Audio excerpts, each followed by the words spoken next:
Hello, नमस्ते मैत्रिणींनो. माझं नाव पूनम आहे आणि माझ्या चॅनलमध्ये तुमचं खूप खूप मनापासून स्वागत आहे.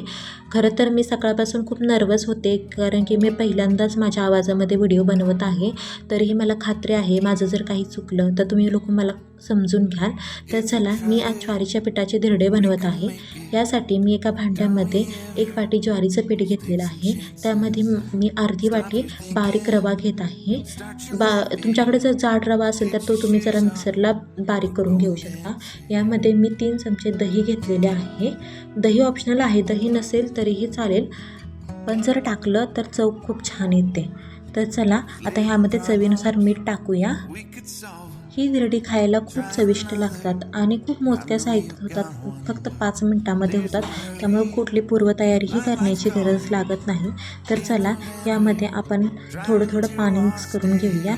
यामध्ये सुरुवातीला मी अर्धी वाटी पाणी मिक्स केलेलं आहे.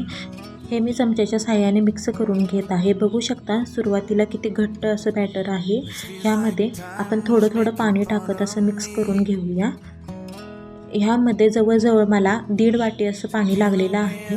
पण सुरुवातीला आपण थोडं थोडं पाणीच टाकून मिक्स करायचं आहे, कारण तुम्ही जर सुरुवातीलाच 1.5 वाटी पाणी टाकलं तर त्याच्या गाठी होऊ शकतात. म्हणून असं थोडं थोडं करत आपण पाणी मिक्स करायचं आहे. हे आपण झाकून साईडला ठेवलं. ह्यामध्ये आता आपण भाज्या टाकणार आहोत. तर सुरुवातीला मी आता कांदा, टोमॅटो आणि मिरची घेतलेली आहे. तुमच्याकडे ज्या ज्या भाज्या अवेलेबल असतील त्या तुम्ही सगळ्या घेऊ शकता. इथे मी किसलेला गाजर घेतलेला आहे आणि कांदा, टोमॅटो आणि मिरची चॉप केलेली घेतलेली आहे. भाज्या तुम्हाला खूप बारीक अशा कट करायच्या आहेत, जेणेकरून तुम्हाला त्या व्यवस्थित धिरड्यामध्ये मिक्स होतील. चला, यामध्ये मी खाण्याचा सोडा टाकलेला आहे. खाण्याचा सोडा ऑप्शनल आहे, पण खाण्याच्या सोड्याने जाळी खूप छान येते म्हणून मी टाकलेले आहे. थोडं जिरं टाकलेलं आहेत आणि चिली फ्लेक्स टाकलेले आहेत. पण तुमच्या घरात जर लहान मुलं असतील तर चिली फ्लेक्स तुम्ही नाही टाकलेत तरी चालेल.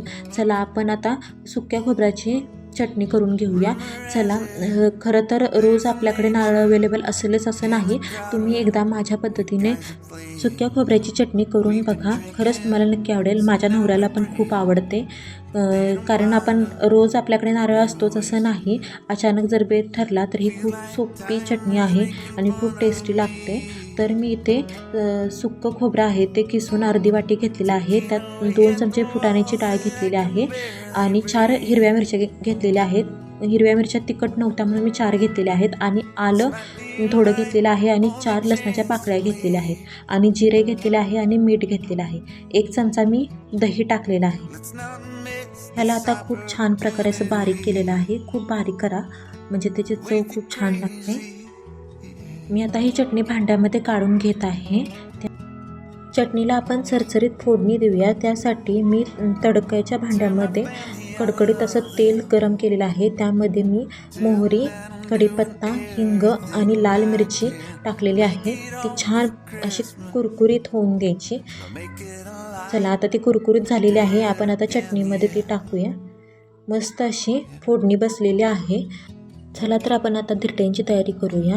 मी त्यासाठी गॅसवरती हाय फ्लेमवरती तवा तापत ठेवलेला आहे. त्यावरती आता मी धिरडे पसरून घेत आहे.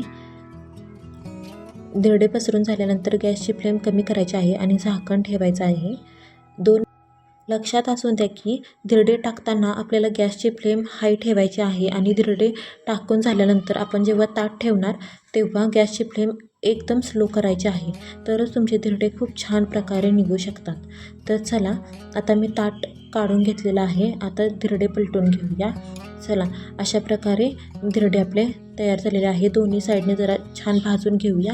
आता चला, अजून एक मी धिरडं तुम्हाला बनवून दाखवते. जास्त पसरवण्याची गरज नाही. मी जे प्रमाण दिलेलं आहे तुम्हाला, त्यामध्ये तुम्ही 2 व्यक्तींसाठी आरामात नाश्ता बनवू शकता. हे प्रमाण 2 व्यक्तींसाठी योग्य आहे. जर तुम्हाला 4 माणसांसाठी बनवायचं असेल तर हे प्रमाण तुम्ही दुप्पट करू शकता. चला, तर आपण आता झाकण काढूया आणि थोडं आपण ह्याच्यामध्ये तेल सोडून घेऊया. तर तुम्ही तेल किंवा तूपही वापरू शकता. तर चला, आता आपण हे धिरडं पलटून घेऊया. बघा किती छान रंग आलेला आहे ह्या धिरड्यांना. बघितलं ना, किती सोपी रेसिपी आहे. चला, तर तुम्हाला जर हा व्हिडिओ आवडला असेल तर लाईक करा, शेअर करा आणि माझ्या चॅनेलला सबस्क्राईब करा आणि आणि कशी वाटली रेसिपी कमेंट करून सांगायला विसरू नका. चला तर भेटूया आपण पुढच्या व्हिडिओमध्ये. तोपर्यंत बाय बाय.